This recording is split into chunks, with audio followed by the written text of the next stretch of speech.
Neat ಪ್ರಶ್ನೆ ಪತ್ರಿಕೆ ಸೋರಿಕೆಯನ್ನ ಖಂಡಿಸಿ ವಿದ್ಯಾರ್ಥಿಗಳಿಂದ ಬೃಹತ್ ಪ್ರತಿಭಟನೆಯನ್ನ ನಡೆಸಲಾಗ್ತಾ ಇದೆ. ಬೀದರ್ ಜಿಲ್ಲೆ ಭಾಲ್ಕಿ ಪಟ್ಟಣದಲ್ಲಿ ಬೃಹತ್ ಹೋರಾಟ ನಡೆಸಲಾಗ್ತಾ ಇದೆ. ನೀಟ್ ಪ್ರಶ್ನೆ ಪತ್ರಿಕೆ ವಿಚಾರಕ್ಕೆ ಸಂಬಂಧಪಟ್ಟಂತೆ ಈಗಾಗಲೇ ದೇಶಾದ್ಯಂತ ಪ್ರತಿಭಟನೆಯನ್ನು ನಡೆಸ್ತಾ ಇದ್ದಾರೆ. ಬೀದರ್ ಜಿಲ್ಲೆ ಭಾಲ್ಕಿ ಪಟ್ಟಣದಲ್ಲೂ ಕೂಡ ಬೃಹತ್ ಹೋರಾಟವನ್ನು ನಡೆಸಲಾಗ್ತಾ ಇದೆ. ಎನ್ಎಸ್ಯುಐ ವಿದ್ಯಾರ್ಥಿ ಸಂಘಟನೆಯಿಂದ ಬೃಹತ್ ಪ್ರತಿಭಟನೆಯನ್ನ ನಡೆಸಲಾಗ್ತಾ ಇದೆ. ಗಾಂಧಿ ವೃತ್ತದಿಂದ ತಹಶೀಲ್ದಾರ್ ಕಚೇರಿಯವರೆಗೆ ಮೆರವಣಿಗೆಯನ್ನ ನಡೆಸಿದ್ದಾರೆ. ನೀಟ್ ಪರೀಕ್ಷಾ ಅಕ್ರಮವನ್ನ ಖಂಡಿಸಿ ಧಿಕ್ಕಾರವನ್ನ ಕೂಗಿ ಆಕ್ರೋಶವನ್ನ ವ್ಯಕ್ತಪಡಿಸ್ತಾ ಇದ್ದಾರೆ. ಸಾವನ್ನಪ್ಪಿರುವಂತಹ ವಿದ್ಯಾರ್ಥಿಗಳಿಗೆ ನ್ಯಾಯ ಒದಗಿಸಬೇಕು ಅಂತ ಹೇಳಿ ಒತ್ತಾಯವನ್ನ ಮಾಡ್ತಾ ಇದ್ದಾರೆ. ತಹಶೀಲ್ದಾರ್ ಮೂಲಕ ಈಗಾಗಲೇ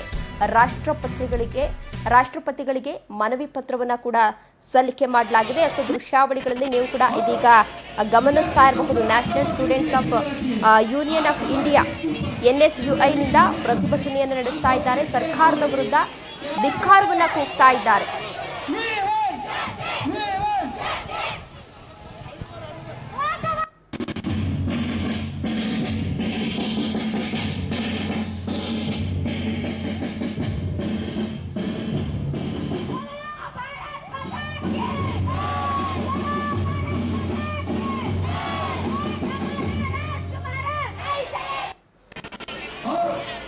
विद्यार्थी